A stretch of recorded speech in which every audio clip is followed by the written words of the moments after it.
This message is brought to you by Abercrombie Kids, where the activewear is made for every summer activity, so your mini-me can bring their personal best.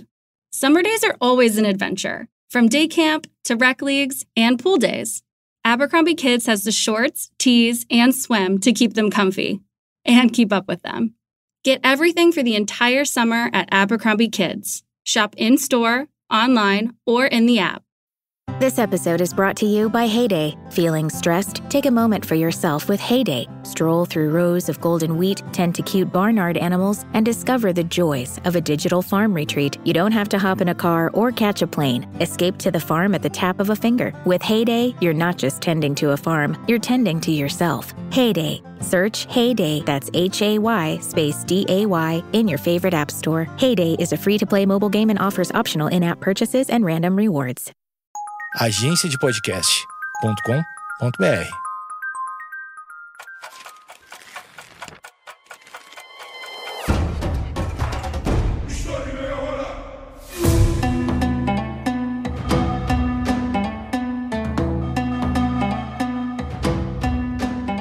O que a arquitetura diz sobre uma sociedade?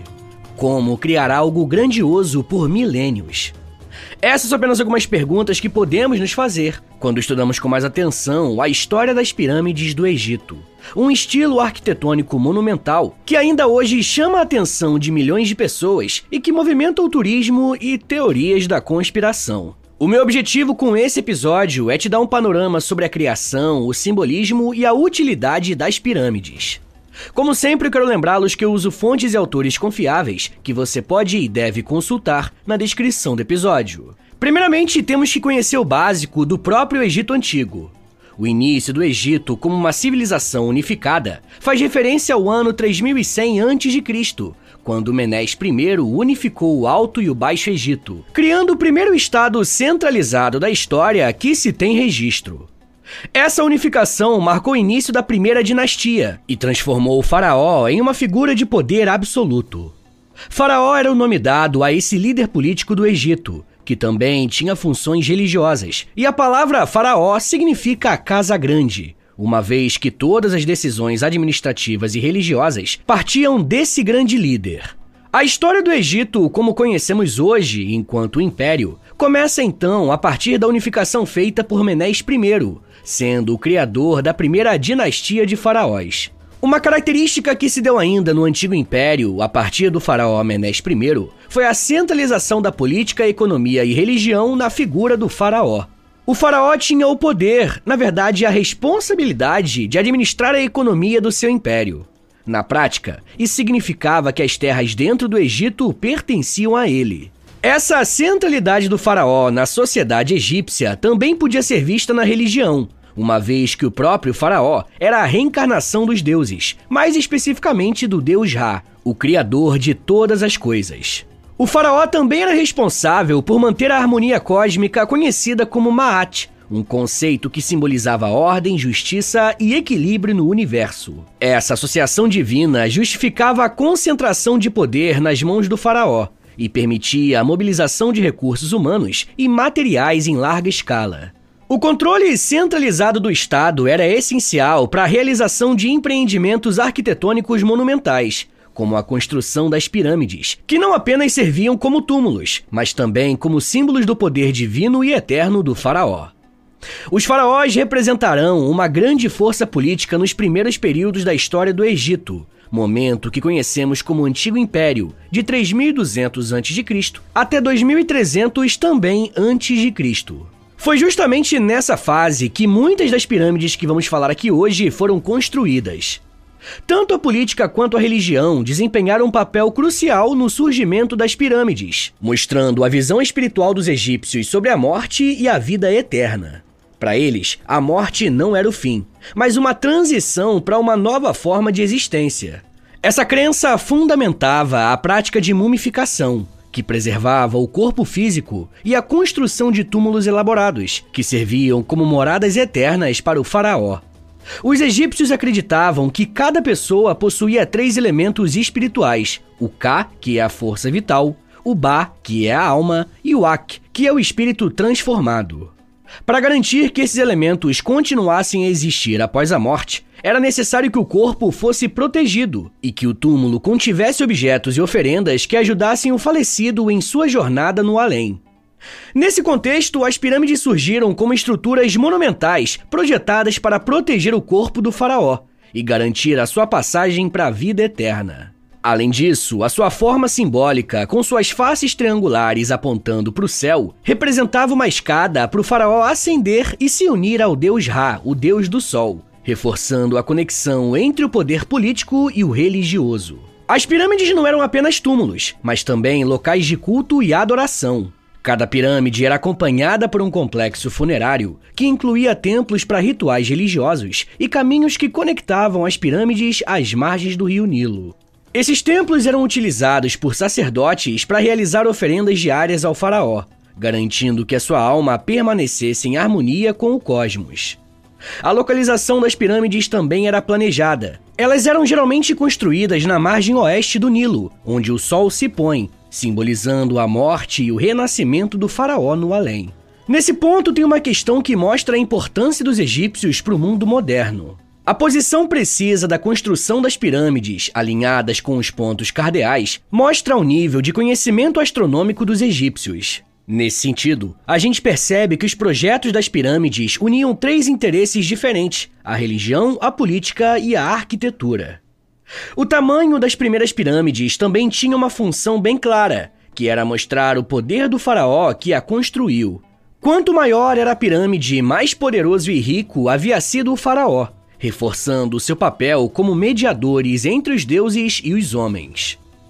Antes das pirâmides monumentais que hoje conhecemos como símbolos do Egito, os túmulos reais eram construídos na forma de mastabas, que eram estruturas retangulares de pedra ou tijolos de barro, com lados inclinados e teto plano.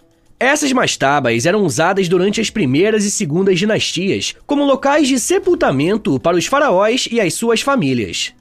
A transição das mastabas para as pirâmides começou com o faraó Djoser, da terceira dinastia, que ordenou a construção da pirâmide de Saqqara, considerada a primeira pirâmide do Egito.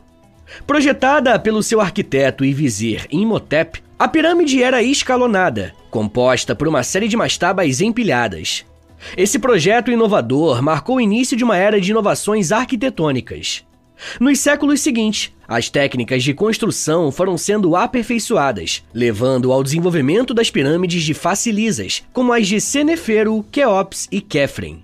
Cada avanço técnico mostrava um aprendizado acumulado e a capacidade de adaptação dos construtores egípcios, algo que se desenvolveu ainda mais nos anos seguintes.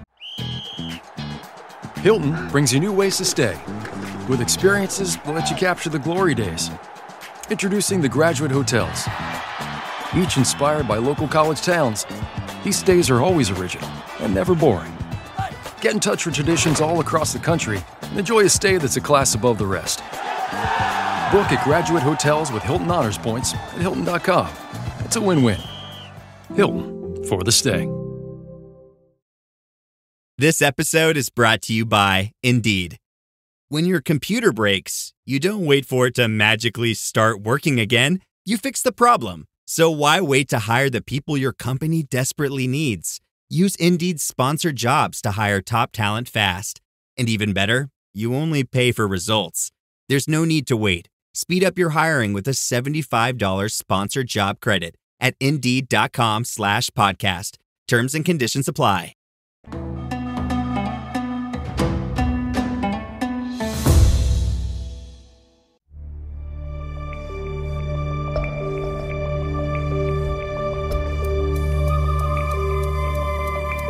A construção de uma pirâmide começava muito antes das pedras serem empilhadas. O planejamento detalhado era parte fundamental para garantir que o projeto fosse executado com exatidão.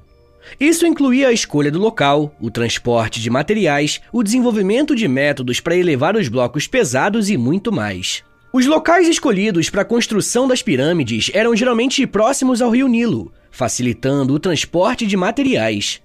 Além disso, elas eram sempre posicionadas na margem oeste do rio, simbolizando o pôr do sol e o reino dos mortos. O terreno era nivelado para garantir a estabilidade da estrutura, utilizando ferramentas simples como cordas e prumos. As pedras usadas na construção das pirâmides eram extraídas de pedreiras locais.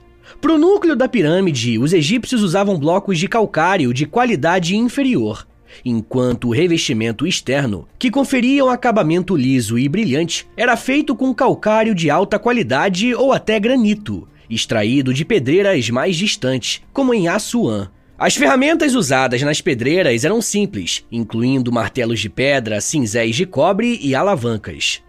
A precisão no corte das pedras, principalmente para o revestimento, era impressionante, mostrando o nível de habilidade dos artesãos. Era um trabalho também artístico, tamanho era o perfeccionismo envolvido. Uma parte delicada da construção era o transporte. Os blocos pesavam várias toneladas e eram movidos com o uso de trenóis de madeira sobre trilhos também de madeira ou caminhos de areia umedecida, usadas para reduzir o atrito. No caso das pedras de granito de Assuã, elas eram transportadas por barco ao longo do rio Nilo, aproveitando as cheias do rio. Essas cheias eram sazonais, então esse tipo de transporte só era usado algumas vezes no ano. Uma das maiores questões sobre a construção das pirâmides é como os egípcios conseguiram erguer blocos de pedra pesados para alturas tão elevadas. Inclusive, esse é um ponto em que as teorias da conspiração nadam de braçada. Isso porque não existem registros escritos detalhando o processo. Os arqueólogos propuseram várias teorias baseadas em evidências arqueológicas e experimentos modernos. A teoria mais aceita é o uso de rampas inclinadas. Essas rampas, construídas com tijolos de barro, areia e cascalho, permitiam que os blocos fossem puxados por trabalhadores usando cordas. As rampas podiam ser retas em espiral ao redor da pirâmide ou até em zigue-zague, dependendo da fase da construção. Outra teoria sugere o uso de rampas internas, construídas dentro da estrutura da pirâmide.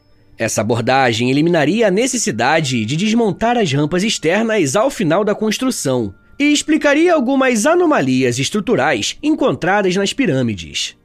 Para ajustes finos e colocação de blocos nos níveis superiores, os egípcios podem ter usado alavancas simples e sistemas de contrapeso. Esses métodos, mesmo que sejam bem simples, são extremamente eficazes. Certo, mas quem construiu as pirâmides? Um dos mitos mais presentes sobre as pirâmides é a ideia de que todas elas foram construídas por pessoas escravizadas. Porém, evidências arqueológicas indicam que a mão de obra era composta principalmente por trabalhadores livres, organizados em equipes que trabalhavam em uma espécie de rodízio. Os trabalhadores eram divididos em equipes que competiam entre si para concluir tarefas de forma mais rápida. Inscrições nas pirâmides revelam nomes de equipes, muitas vezes com conotações descontraídas ou religiosas, como os bebedores de Menkauré. Sabe aqueles desenhos que você faz na carteira da escola quando está entediado? Isso no futuro pode ser objeto de estudos de arqueólogos. Os trabalhadores recebiam pagamento na forma de alimentos, bebidas e outros benefícios, como cuidados médicos. Escavações em vilas operárias próximas às pirâmides, como em Gizé, revelaram a existência de casas bem planejadas, cozinhas e até hospitais mais simples. Isso demonstra que o bem-estar dos trabalhadores era uma prioridade para garantir o progresso das obras.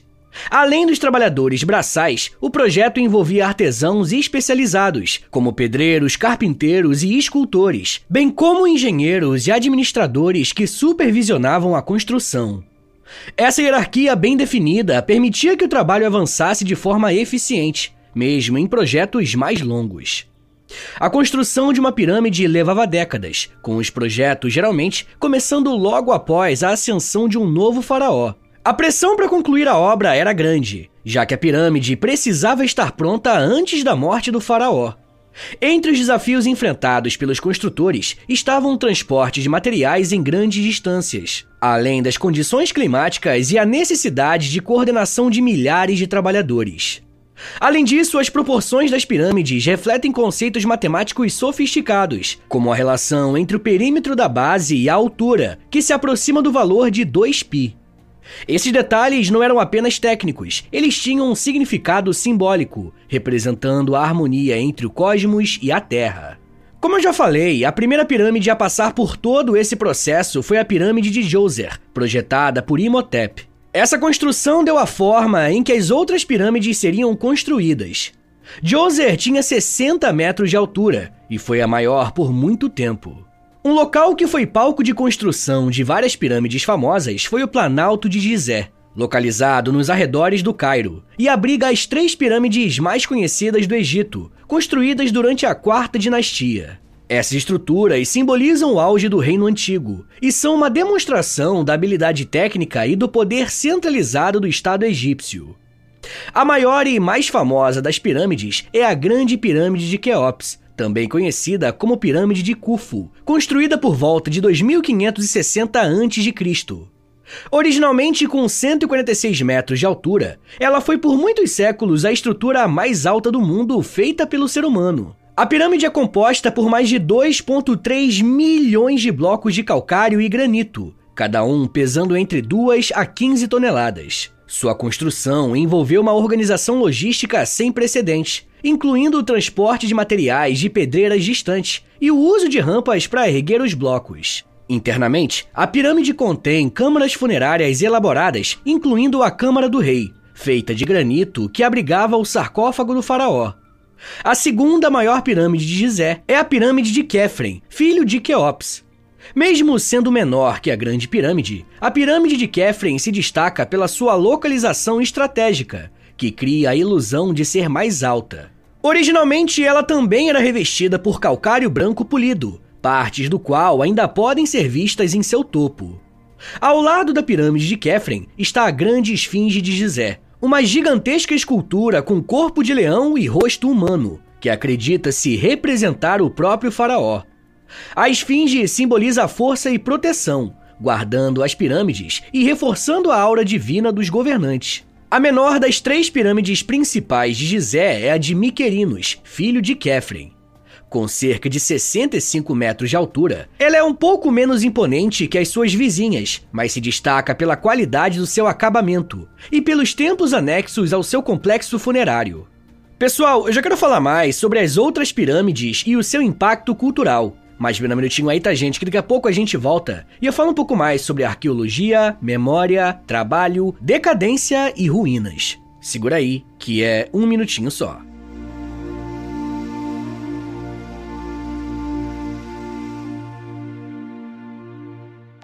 Fala pessoal, tô passando aqui rapidinho para avisar vocês que se você se torna um apoiador do podcast, você recebe acesso a mais de 140 episódios exclusivos que você pode ouvir no aplicativo do Apoia-se. E toda semana eu publico um novo episódio exclusivo lá para vocês. E dependendo do nível do apoio que você assinar, você também recebe acesso ao Clube do Livro do História em Meia Hora e ao Close Friends lá no Instagram, onde eu publico diariamente curiosidades históricas. Então é isso, assine o apoia.se/História em Meia Hora para você receber um monte de conteúdo exclusivo e ajudar o meu trabalho a continuar de pé.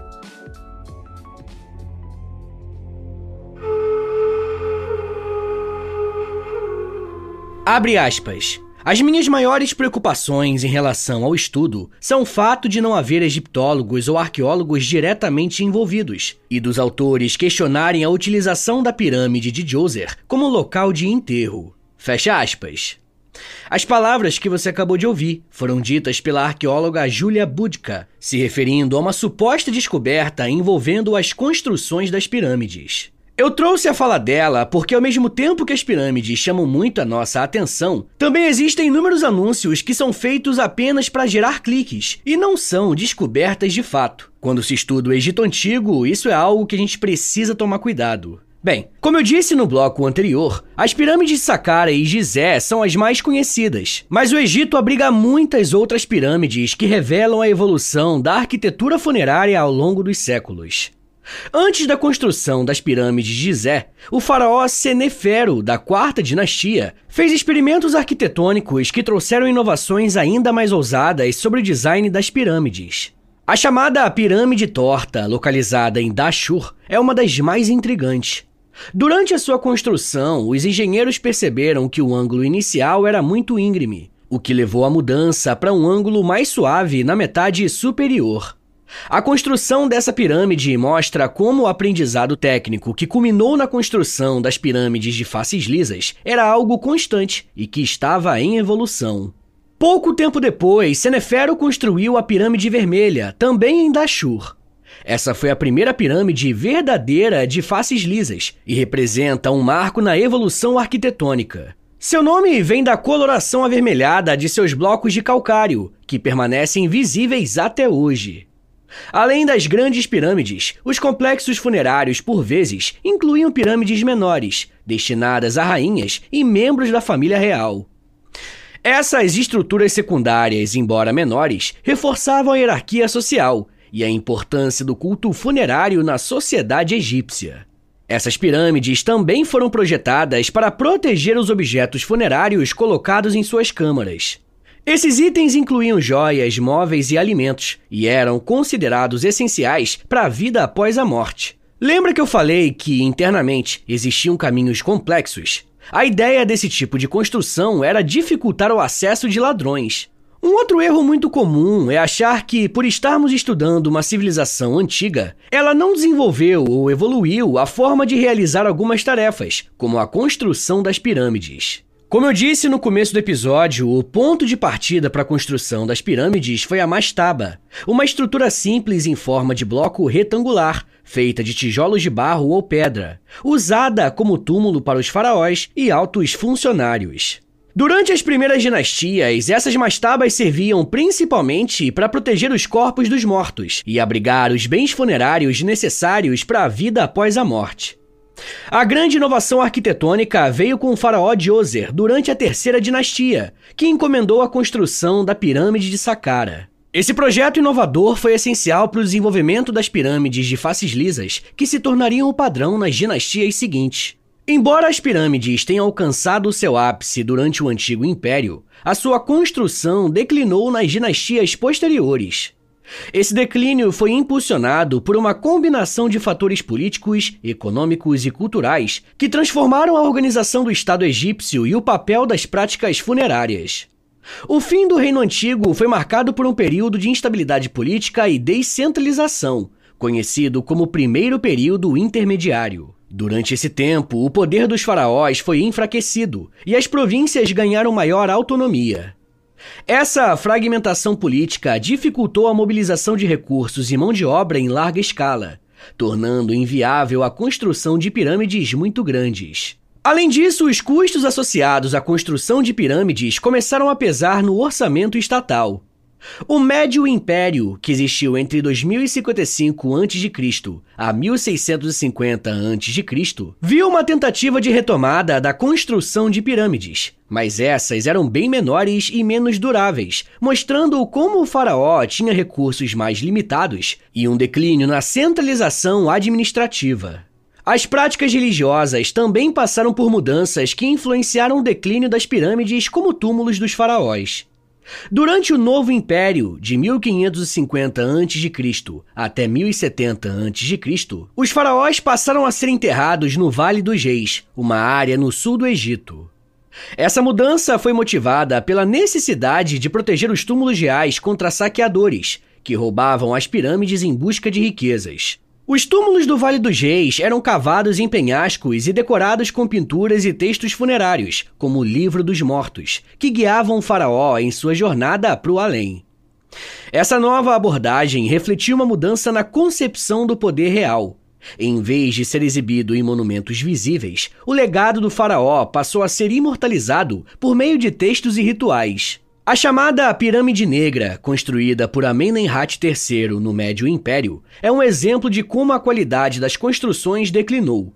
Feita de tijolos de barro em vez de pedra, essa estrutura sofreu colapsos devido à falta de durabilidade dos materiais. Outro exemplo de declínio arquitetônico é o das pirâmides menores construídas para nobres e funcionários importantes, muitas das quais se deterioraram bem rápido. Esses experimentos mostram a perda de recursos e de conhecimento técnico em comparação com o auge das pirâmides no Antigo Império. Embora as pirâmides tenham perdido seu papel como túmulos dos faraós, o seu impacto cultural permaneceu bem forte. Elas continuaram a ser vistas como símbolos de poder e eternidade, inspirando a arquitetura de outros povos e civilizações.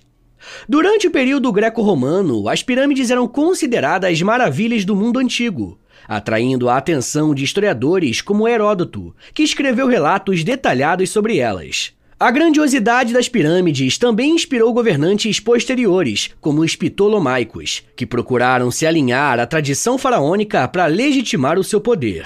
As pirâmides do Egito são monumentos que há milênios dominam a paisagem do deserto. Elas não apenas moldaram a identidade cultural do Egito Antigo, mas também desempenharam um papel central na história da arqueologia e no desenvolvimento da egiptologia moderna, ou seja, no estudo do Egito Antigo. Mesmo que as pirâmides nunca tenham sido completamente esquecidas, uma vez que os povos locais sempre souberam de sua existência, foi apenas durante a expansão do Império Romano que elas começaram a ganhar a atenção do mundo ocidental. Historiadores como Estrabão, nos séculos V a.C. e I depois de Cristo, visitaram o Egito e registraram as suas impressões sobre as pirâmides. No entanto, esses relatos muitas vezes combinavam observações com mitos, criando uma mistura de fatos e especulações. Durante a Idade Média, as pirâmides foram alvo de interpretações fantásticas. Para muitos na Europa, elas eram consideradas celeiros de José, que é uma referência bíblica, ou até mesmo obras criadas por forças sobrenaturais. Esse mistério em torno de sua construção e função apenas aumentou o fascínio europeu pelas pirâmides, que ganhou um novo fôlego durante o século XVIII, com o crescimento do interesse pelas antiguidades. A redescoberta começou a ganhar força no final do século XVIII, com a campanha napoleônica no Egito entre os anos de 1798 a 1801. Napoleão Bonaparte levou com ele uma equipe de cientistas, engenheiros e estudiosos que realizaram estudos pioneiros das pirâmides e outros monumentos egípcios.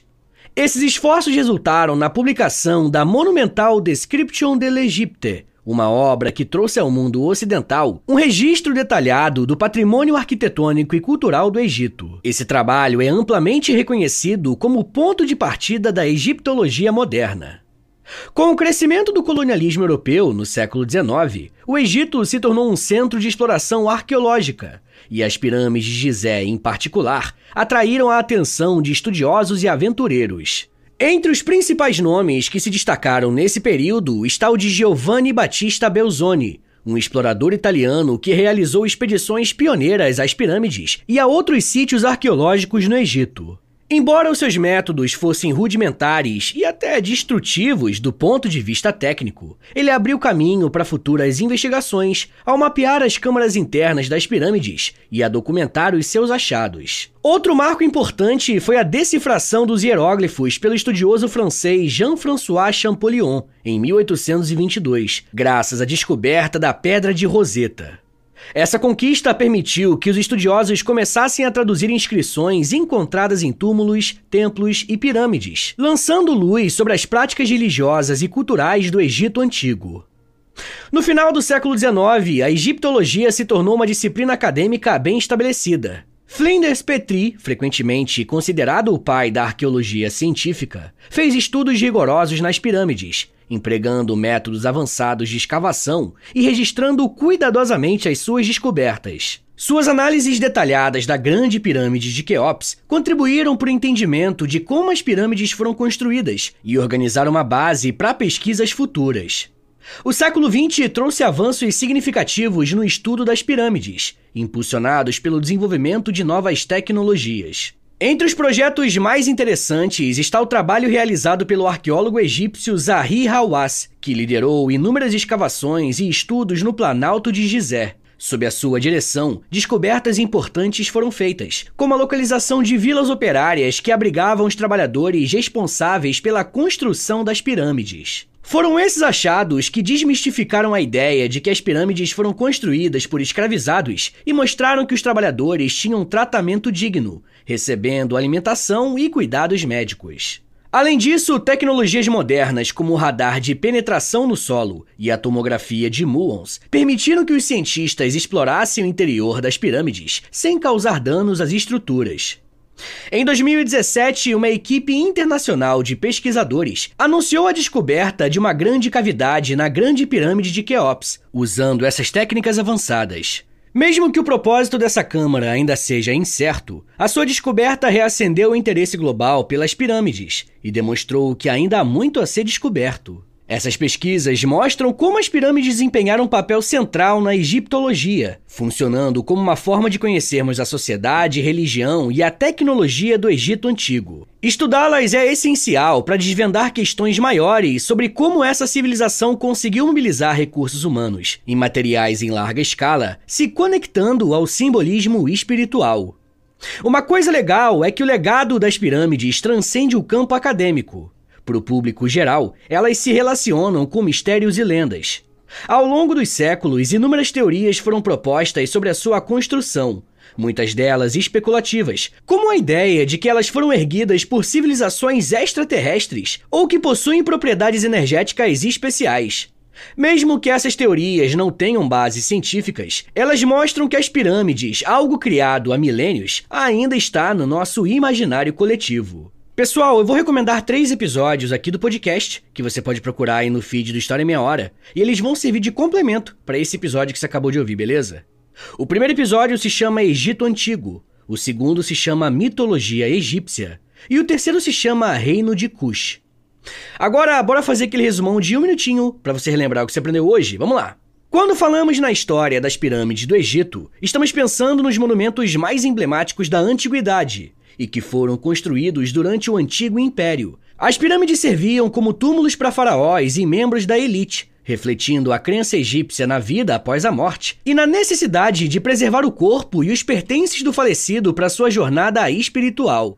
Uma das mais famosas é a chamada Grande Pirâmide de Gizé, também conhecida como a Pirâmide de Quéops, que foi construída pelo faraó Quéops por volta do ano 2600 a.C., sendo a maior e mais bem preservada das pirâmides. Ao lado dela estão as pirâmides de Quefren e Miquerinos, formando um dos complexos arqueológicos mais impressionantes da história. Essas construções demonstram a habilidade dos egípcios em engenharia e arquitetura, sendo erguidas com blocos de calcário e granito, transportados e posicionados com técnicas que ainda são debatidas por especialistas.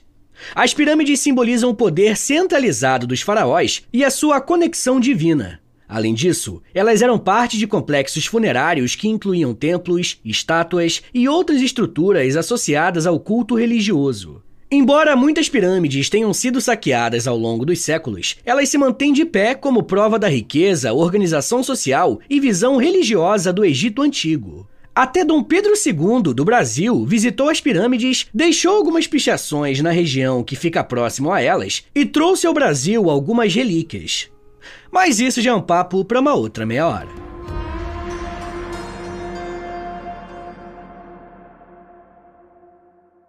Senhores, muito obrigado por terem ouvido até aqui. Meu nome é Vitor Soares, eu sou professor de História e você acabou de ouvir o História em Meia Hora. Se você quiser ajudar o meu trabalho a continuar rolando e receber conteúdos exclusivos como recompensa, considere assinar a nossa campanha de financiamento coletivo, nosso Apoia-se. É apoia.se/História em Meia Hora, o link tá na descrição também. Com R$10 por mês você recebe episódios exclusivos, já tem quase 200 episódios lá no aplicativo do Apoia-se e toda semana você recebe mais um. Com R$20, além das recompensas anteriores, você também recebe acesso ao nosso Clube do Livro. E com R$30, além das recompensas que eu já falei, você recebe acesso ao meu Close Friends no Instagram, onde eu publico curiosidades históricas todos os dias. Se você tiver alguma dúvida em relação ao apoio, é só falar comigo através do meu e-mail, que também é o meu Pix. Então, se quiser dar uma força, anota aí. É historiaemmeiahora@gmail.com. Eu comecei um canal no YouTube recentemente, o nome é História com Prof. Vitor Soares. Eu tô postando vídeos de história lá, e toda sexta-feira tem um quadro que eu acho que você vai gostar, que é o História em 10 Minutos, que é basicamente História em Meia Hora, só que em vídeo e em 10 minutos, né? Mas além disso, no canal eu faço lives, posto shorts, enfim, eu comecei agora a fazer um monte de coisa no YouTube também. Além disso, eu tenho um podcast de humor chamado Reinaldo Jaqueline, onde eu, Nicolas Queiroz e Príncipe Vidani, a gente apresenta uma espécie de programa de auditório sobre cinema, série, jogo de videogame, enfim, é bem diferente do História em Meia Hora, mas dá uma chance que eu acho que você vai gostar. Eu tenho 2 livros lançados. O primeiro é o livro do História em Meia Hora mesmo, e o segundo é um livro-jogo de história do Brasil chamado O Porão. O link pros dois está na descrição do episódio. Me siga nas redes sociais, no @Prof. Vitor Soares, pra acompanhar o meu trabalho, mas no dia a dia mesmo, tá bom? Então é isso, gente. Muito obrigado, um beijo, até semana que vem! E valeu!